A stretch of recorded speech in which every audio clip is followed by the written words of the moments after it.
부활하신 부활주일로부터 50일째 되는 날을 가리켜 성령 강림주일 오순절이라고 합니다.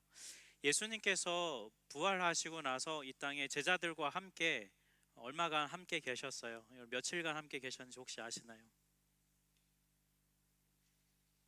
네.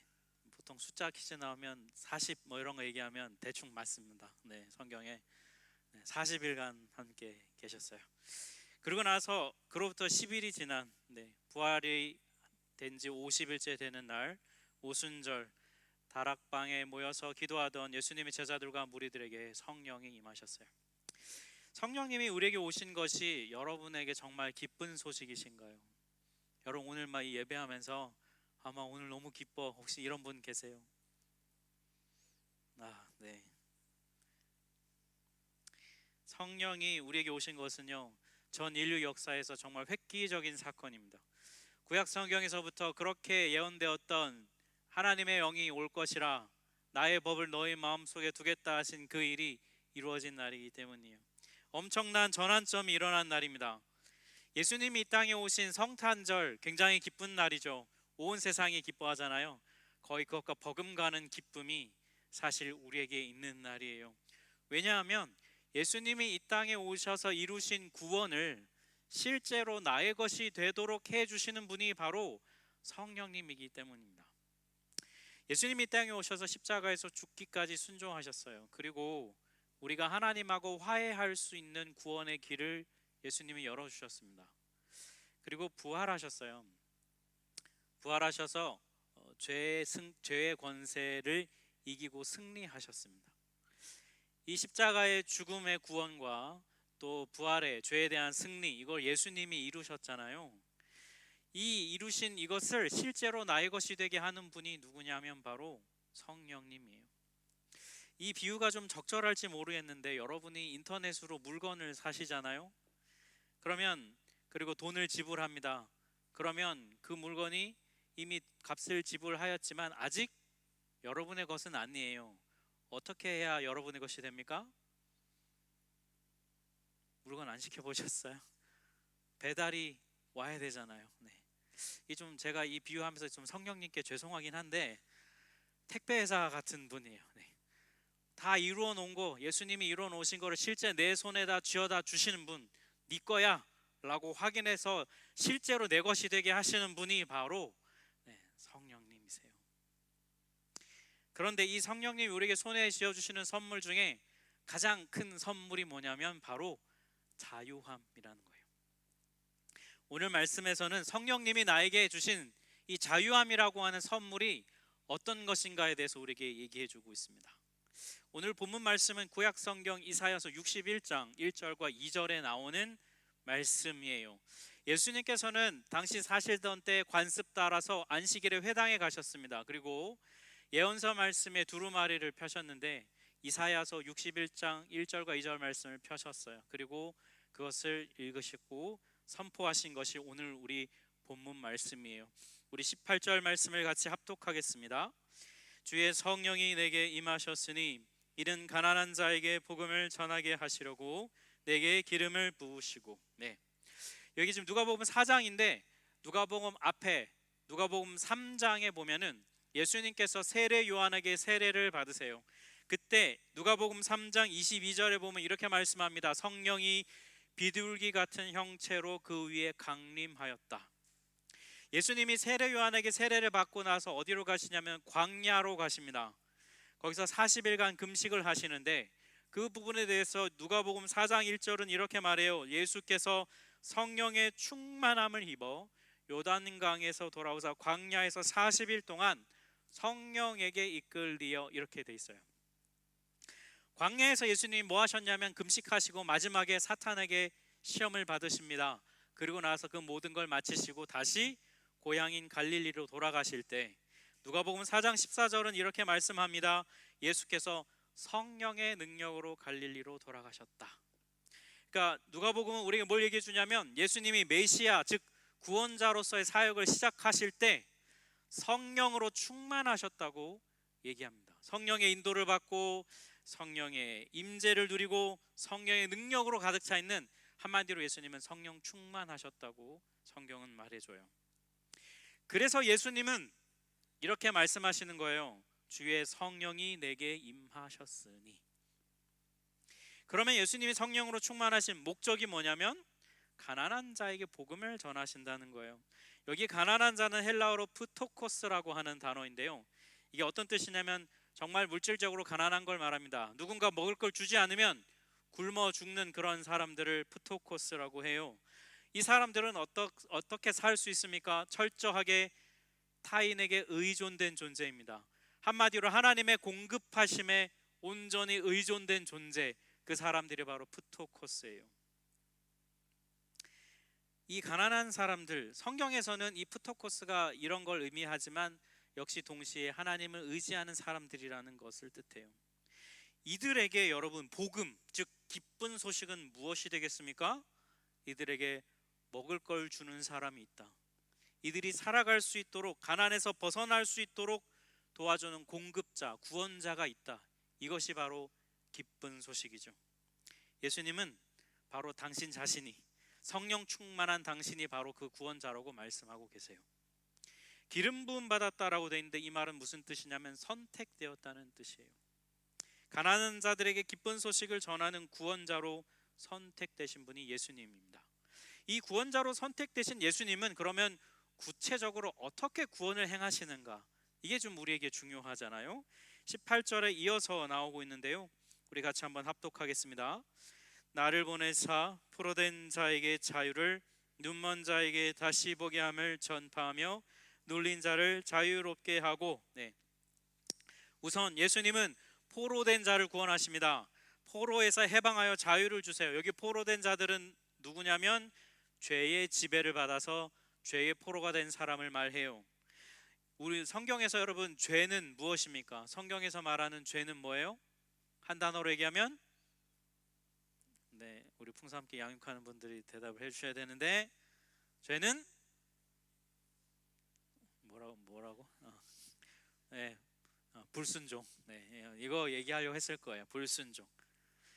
하나님이 주인 되심을 인정하지 않고 내가 주인 되어 살아가려는 우리의 교만함 때문에 생겨난 불순종, 이게 성경에서 말하는 죄예요.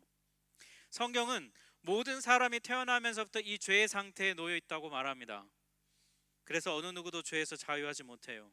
그러면 여러분, 이 죄가 우리를 지배하고 있다는 거잖아요. 이 죄는 우리를 어떻게 지배하고 있을까요? 죄는 우리의 생각을 지배합니다. 대부분요, 우리의 대부분은 죄가 주는 생각을 넙죽 받아들여요. 그래서 마치 내 생각인 것처럼 살아갑니다. 그러다 보니까요, 그 생각에서 벗어나지를 못해요. 한번 어떤 생각에 빠지면 헤어나오지 못하는 분들 있으시죠? 그 생각 때문에 밤에 잠도 못 자고 불면증에 시달리는 분들도 계시죠. 어떤 하나의 생각에 꽂히면 강박처럼 그 생각이 사라지지 않는 분들 계시죠.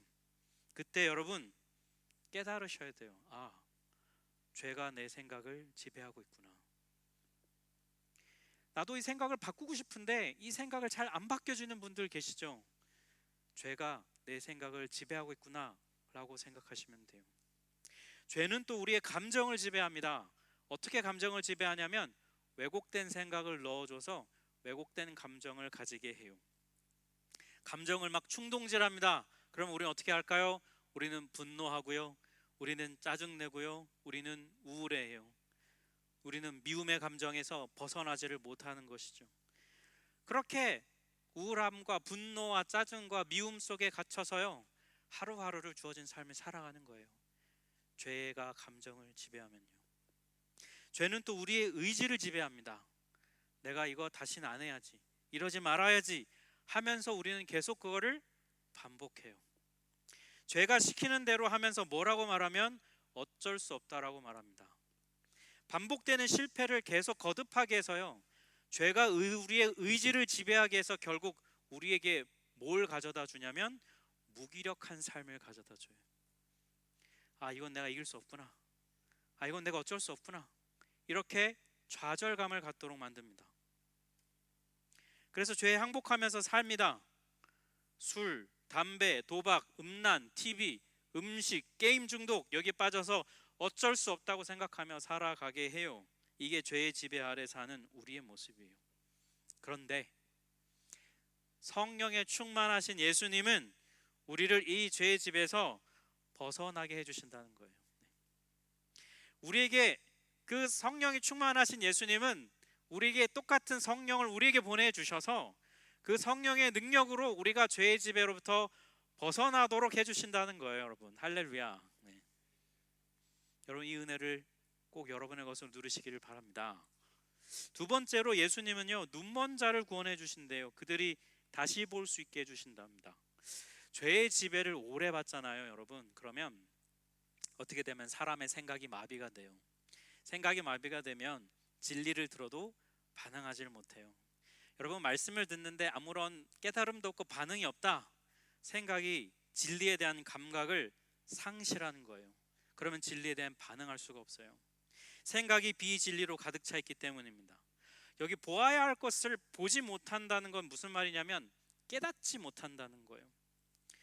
여러분 꼭 기억하셔야 되는데요, 우리는 원래 볼 수 있는 자로 창조됐어요. 우리는 깨달을 수 있는 자로 창조되었습니다. 근데 다시 보게 한다는 건 뭐냐면 헬라어로 아나블렙시스, 즉 잃었던 시력을 다시 찾게 해주신다는 거예요. 예수님은 우리를 다시 볼 수 있는 능력을 되찾아 주신다는 거예요. 여러분 우리가 원래 볼 수 있었는데 못 보게 됐으면 무엇이 우리를 못 보게 만들었을까요? 바로 죄가 그렇게 한다는 거예요. 여러분 혹시 사기 당해 본 적 있으십니까? 뭐 작은 액수든 큰 액수든, 부끄럽지만 저도 당해 본 적이 있는데요. 네. 여러분 그때 잘 마음을 심리를 돌아보면요, 적은 돈으로 큰 이익을 취하고 싶을 때 우리가 그런 거에 넘어가요. 미혹되는 이유가 거기에 있거든요. 그 욕심을 사로잡혔을 때는 미혹돼서 모르다가 욕심을 내려놓으면 그제서야 보여요. 내가 왜 이렇게 바보 같았지? 내가 왜 그것에 속았지? 뭔가에 홀려 있었다는 걸 깨닫게 됩니다. 죄의 지배에서 벗어나면 그제서야 깨닫고 볼 수 있게 되는 거예요. 그러면 이렇게 생각, 내가 왜 그렇게 바보같이 살았을까? 내가 왜 그렇게 당하고 살았을까? 라고 뉘우치면서 다시 진리를 올바로 볼 수 있게 됩니다. 성령이 충만하신 예수님은 우리에게 성령을 보내주셔서 비진리로 가득 차 있던 우리의 생각에 진리의 빛을 비춰주셔서 다시 진리를 볼 수 있게 해주십니다. 할렐루야. 여러분 이 은혜를 여러분도 누리시기를 축복합니다. 셋째로 예수님은요 눌린 자를 구원해 주세요.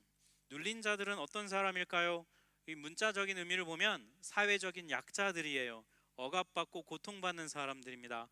힘을 가진 자들의 횡포 때문에 가난과 고통의 삶을 살아가고 삶의 그 짐의 그 무게를 지고 힘겹게 버겁게 살아가는 사람들이 바로 눌린 자들이에요.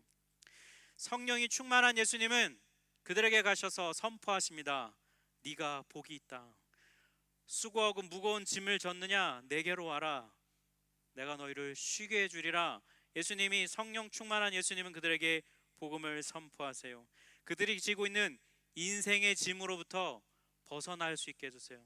여러분 인생의 짐으로부터 벗어난다는 건 무슨 뜻일까요? 인생의 짐이 하나도 없게 하느냐? 그런 말이 아니에요. 여러분 우리가 살아갈수록, 나이를 먹어갈수록 여러분 어떻습니까? 인생의 짐이 가벼워집니까? 아니요, 더 무거워져요. 갈수록 감당해야 될 짐이 훨씬 많아집니다. 그런데 그런 우리가요 인격이 자라지 않으면, 성령 안에서 우리가 하나님 닮아가지 않으면 우리는 늘어나는 인생의 짐을 감당할 수가 없어요. 성령님은 그럴 때 우리에게 오셔서 우리로 하여금 그 짐을 감당할 수 있는 존재가 되게 해 주신다는 거예요. 예수님이 수고하고 무거운 짐진 자들은 내게로 오라 하시면서 짐 싹 없애주겠다고 하신 게 아니고 뭐라고 말씀하십니까? 와서 나에게 배우고 나의 멍에를 지라고 말씀하세요. 내 짐은 쉽고 내 멍에는 가볍다고 말씀해 주세요. 예수님은, 성령 충만한 예수님은 우리로 하여금 눌린 우리들에게 오셔서, 삶의 무게에 눌린 우리에게 오셔서 그를 감당할 수 있는 자가 되게 해주신다는 거예요. 여러분 이 은혜를 누리시길 바랍니다. 예수님이 이렇게 여러분 실제적인 구원을 행하실 수 있는 이유가 뭐냐? 오늘 본문에 따르면 성령 충만하시기 때문이라는 거예요. 성령님은 자유케 하시는 분이고 성령님은 해방시켜 주시는 분이에요. 우리 안에 성령님이 계시면 오늘 본문 말씀처럼 우리의 삶에 이 일이 이루어진다는 거예요. 그러니 여러분, 성령님이 우리에게 오신 것이 그래서 기쁜 소식이라는 거예요. 우리 서로 선포해 줍시다. 성령님을 기뻐합시다. 이렇게 한번 권면해 주세요. 여러분은 여러분 괴롭히는 그 죄의 문제, 진리가 아닌 비진리의 그 생각, 내가 이러지 말아야지 하면서도 끊임없이 또 반복하고 있는 나 자신의 그 죄책감으로부터 여러분 벗어나고 싶고, 그 거짓된 생각을 끊고 싶고, 삶을 누르는, 여러분을 짓누르는 삶의 무게를 벗어나서 자유하고 싶다면 이미 여러분 안에 계신 성령님을 환영하십시오. 이미 여러분 안에 오신 성령님을 믿고 신뢰하십시오. 그분을 의지하세요. 여러분, 그분이 이미 우리 안에 계신데 여러분, 우리는 왜 누리지 못할까요? 우리가 그분이 계셔도요, 잘 계신지를 몰라요. 그리고 있어도 안 믿어요. 자꾸 우리 방식으로 살아갑니다. 그러니까 성령님이 계셔도 별로 기쁘지가 않은 거예요. 여러분, 우리가 어떻게 하면 성령님을 기뻐할 수 있을까요? 우리가 어떻게 하면 성령님을 기뻐하며 반응할 수 있을까요? 그 방법은 하나인데요, 바로 우리가 가난한 마음을 가지는 거예요. 무슨 말이냐면 성령님을 갈망하는 마음을 가지는 거예요. 여러분, 아까 앞에서 찬양할 때 성령이여 내 영혼을 충만케 하소서 할 때 여러분 진짜 진심으로 그 고백 나오시던가요? 그냥 찬양팀이 하니까 하자, 이 마음으로 하셨습니까? 여러분 마음 안에 성령을 갈망하는 마음이 없다는 것은 우리의 마음이 가난하지 않다는 거예요. 마음이 부요하다는 것입니다. 그러면 굳이 성령님 찾지 않아요. 성령님 없어도 그렇게 만족스럽진 않지만 그럭저럭 여러분 살만 하잖아요. 그죠? 아니세요? 우리는요, 여러분, 우리의 현실을 직시하셔야 돼요. 여러분, 성령님이 우리는 반드시 필요한 사람들이에요.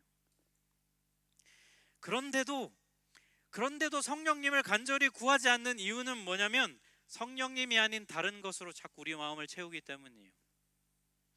여러분, 마음이 우울하고 힘들고 내 인생 왜 이러나, 나 언제까지 이렇게 살아야 되나, 이런 마음 막 들면 여러분 어떻게 하십니까? 무릎 꿇고 기도하시나요?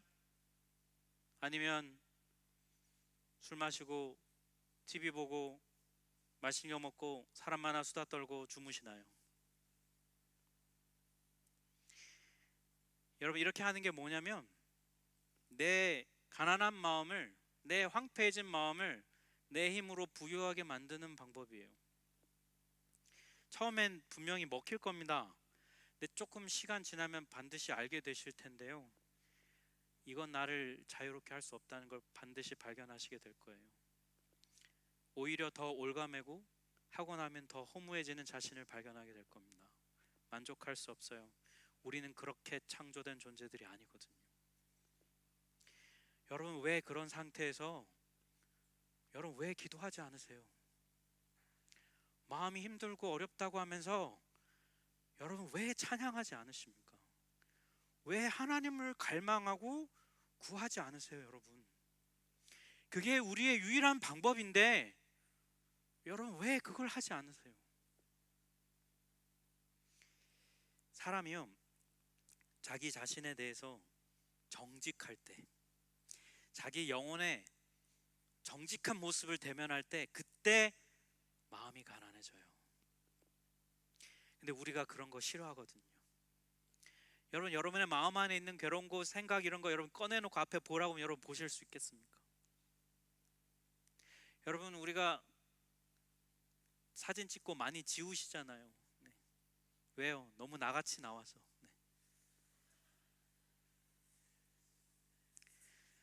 정직한 내 모습을 보면 사람들은 안 좋아해요. 그러니까 어떻게 합니까? 자꾸 엉뚱한 방법으로 어떻게 합니까? 나를 부요하게 만듭니다. 그래서 성령님이 내 안에 계셔도 별로 기쁘지도 않고 찾지도 않는 것이죠. 그냥 계신가 보다 할 뿐이에요. 여러분 한 사람 한 사람은 너무 존귀한 하나님의 형상이에요. 그런 우리가 성령님을 기뻐하실 수 있기를 바랍니다. 네. 거짓된 부요함을 버리세요. 정직한 나 자신을 보고 나의 한계가 드러날 때 여러분 성령님을 구하세요.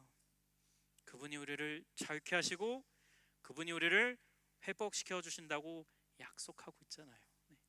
혼자 잘 안 되면 저한테 전화하세요. 왜 안 하세요? 여러분 셀 리더에게 기도해 달라고 도움을 구하세요. 같이 기도합시다. 같이 함께 나갑시다. 그게 교회고 그게 성도의 공동체 아닌가요? 성령님을 통하여 자유함을 맛보는 여러분 되시기를 축복합니다. 이렇게 우리가 성령님을 통해 자유함을 맛보잖아요. 우리 안에. 그러면 우리 안에 계신 성령님 우리 안에서 차고 흘러 넘치고 넘쳐서 우리 밖으로 흘러 넘쳐서 나가세요. 이것을 선포하게 하십니다. 오늘 보면 19절 말씀을 우리 같이 한번 합독합니다. 주의 은혜라고 되어 있는데 여러분 은혜라고 우리 신약 성경에 나오면 보통 헬라어로 뭐라면 카리스라는 단어를 쓰는데 여기서는 카리스가 아니고요 테크토스라는 단어가 써 있어요. 테크토스라는 단어의 뜻은 영어로 acceptable, 즉 받아들일 만한 이런 뜻이에요. 그래서 이걸 직역하면 받아들일 만한 해 이런 뜻이에요. 그러니까 무슨 뜻이냐면 누구한테 받아들여지는 거냐면 하나님에게 받아들여질 만한 해가 된다 이런 뜻이에요. 이걸 풀어서 설명하면 이런 겁니다. 여러분 예수님이 성령에 충만하셔가지고요 죄의 포로가 된 우리를 자유롭게 해주시고 우리의 생각이 마비된 우리가 다시 보고 깨닫게 해주시고 삶의 무게 억눌려 있는 우리에게 그 짐을 감당할 수 있을 만한 그런 사람이 되게 해주셔서 우리로 하여금 자유함을 누리도록 해주시잖아요. 그러면 우리 그 자유함을 누리는 사람이 어떻게 하냐면 하나님께서 나에게 이런 자유함을 주시는구나라고 그 삶을 누리며 그 하나님께 뭐예요? 영광을 돌려드리는 거예요. 그 삶을 통해. 그러면 그게 어떻게 되냐면 그 삶이 하나님이 받으실 만한 삶이 된다는 그런 뜻이에요. 우리 삶이 죄의 지배 아래 놓여 있으면 그 삶은 하나님이 받으실 만한 삶이 아니에요. 그런데 예수 십자가의 용서의 은혜를 우리가 누리고 그리고 죄로부터 자유해진 우리의 삶은 하나님이 받으실 만한 삶이 됩니다. 그래서 우리가 자유함을 누리고 회복을 누리는 그 삶을 통해서 하나님이 원래 의도하셨던 삶, 그 세상으로 이 세상이 회복되면 우리가 회복되면 그게 하나님이 받으실 만한 삶이 되는 거예요. 그리고 그게 바로 하나님께 영광이 된다는 뜻입니다. 그걸 가능하게 하는 분이 누구냐? 성령님이라는 거예요. 성령님. 우리가 예수님을 삶의 주인으로 고백하잖아요. 그러면 우리 안에 성령님이 계세요. 그분 우리 삶을 새롭게 하십니다. 우리 안에 어둠을 물리치고 진리와 빛으로 우리를 인도하셔서 여러분 우리 같은 인생도요 하나님이 받으실 만한 삶이 되게 하세요. 나 같은 삶도 하나님 영광 받으시도록 만들어 주신다는 거예요. 그러니 성령이 그 안에서 역사하시고 활동하시는 사람은요 이 성령의 사역을 그냥 그 안에만 가두어 두고 있지 않아요. 그것을 전하고 나눕니다. 선포해요. 성령의 사람은 성령의 역사가 자신 안에서만 일어나는 게 아니라 자신을 넘쳐서 밖으로 그 성령의 역사가 드러나게 돼요. 그게 성령의 사람이에요. 그런데 우리는 왜 그것을 잘 전하려고 하지 않을까요? 우리는 왜 그걸 잘 선포하고 전하려고 하지 않을까요? 지난주 우리 선교주일 했습니다. 우리 선교 사역지 여러분 최초일 거예요. 우리 하나교회에서 유인물이 칼라로 나가는 거 여러분 정말 칼라 토너 사가지고 막 나눠드리고 또 온라인으로 여러분 체크할 수 있도록 PDF에 링크 넣어가지고 여러분 전 교인 중에 15분 신청하셨어요. 여러분 아직 더 고민하고 계신 거죠? 네. 복음을 안다고 하면서 여러분 성령님이 내 안에 계신데 우리가 그 성령님의 내 안에 오신 기쁨을 전하지 않은 것은 직무유기예요. 부끄러운 일입니다. 여러분 우리에게 맡겨진 사명, 은혜를 선포하는 일에 우리는 왜 그렇게 소극적일까요? 왜 받아들이기만 하고 잘 섬기진 않을까? 여러분 우리가 지난주 설교 드린 대로 우리가 지금 이 자리에서 이 은혜를 받고 아멘하며 누릴 수 있는 이유는 누군가 우리에게 이 은혜를 선포해 주었기 때문이 아닙니까? 그러면 우리는 그 은혜를 누렸으면 또 다른 이 은혜의 선포를 들어야 할 사람들에게 우리도 전해야 되지 않을까요? 그 은혜를 입었고 감사하다면 우리가 여러분 이기적이고 자기중심적으로 있는 것은 하나님이 기뻐하시는 태도가 아닙니다. 아이들이 어려서 못하고 요즘에 바빠서 못하고 컨디션이 안 좋아서 못하고 내가 지금 하고 있는 일이 너무 힘들어서 못하고 나이가 많아서 못하고 그럼 여러분 평생 못해요. 이런 것 중에 하나는 우리에게 늘 있거든요. 사랑하는 성도 여러분, 우리 하나교회가 건강한 교회가 되려면 성령의 사람들인 여러분들이 은혜의 해를 선포하고 섬겨주셔야 건강한 교회가 돼요. 그러지 않으면 우리는 영적 비만에 걸린 교회가 돼요. 여러분 막 본당에 이렇게 사람들이 많이 있고 예배하는 사람들이 많고 그러면 뭔가 막 잘 되는 것 같잖아요. 제일 그런 착각에 빠질 수 있는 사람이 바로 저입니다, 여러분. 네. 근데 여러분 보이는 걸로 교회는 판단할 수 없어요. 얼마나 성령에 충만한 사람들이 성령의 인도함을 받는 사람들이 그 교회에서 성령에 순종하며 나가느냐가 건강한 교회인가 아닌가를 판단할 수 있는 지표가 돼요. 남들이 섬겨주는 거 받아먹기만 하고 양육도 하나도 안 받고 네. 수요기도에 나오라고 해도 단 한 번도 안 나오고 여러분 그렇게 하는데 우리가 어떻게 건강한 교회가 됩니까? 여러분들이 어떤 섬김을 거절하시잖아요. 그러면 그 섬김 안 하면 그만이 아니라 그 섬김 이미 많이 섬기고 있는 다른 분이 또 하게 돼요. 교회 일이 그래요. 그러면 그분 지쳐서 탈진하게 돼요. 그거 원하시는 거 아니잖아요. 여러분 우리 안에 성령님이 계시잖아요. 그러면 예수님을 삶의 주인으로 고백하면 성령님이 계시잖아요. 그러면 그분이 우리를 자유케 합니다. 여러분 자유를 누리는 사람은요 얼굴에서 티가 나고 삶에서 드러나요. 그의 말과 행동에서 보여집니다. 그럼 그게 타고 흘러 넘치게 됩니다. 그러면 전하게 되고 나누게 돼요. 섬김으로 나아가게 됩니다. 그러니 여러분 우리의 힘으로 내 능력으로 나를 괴롭히는 생각과 죄에서 벗어나려고 하지 마시고요. 여러분 기도하세요. 무릎 꿇고 내 안에 계신 성령님 날 다스려 달라고 여러분 기도하세요. 지난주 우리 청년부 수련회 가가지고요 막 하루에 1시간씩 열심히 기도했더니 청년들이 좀 정신이 돌아오는 것 같았어요. 제가 볼 때 애들이 막 은혜 그동안 자기가 잘못 생각했구나 깨달아지는 것 같더라고요. 아무리 많이 말하고요 대화 아무리 많이 해도요 사람 생각 잘 안 바뀌어요. 여러분 해보세요. 그 잘 바뀌나. 기도하면 성령님이 진리를 깨닫게 해주신다니까요. 못 보던 걸 보게 해주신다니까요. 좀 믿으시고 기도하세요. 여러분 기도하시라고요. 여러분 네. 가난한 마음으로 무릎 꿇고 나갈 때 성령이 역사하시는 게 뭔지를 알게 되고 갈망하게 됩니다.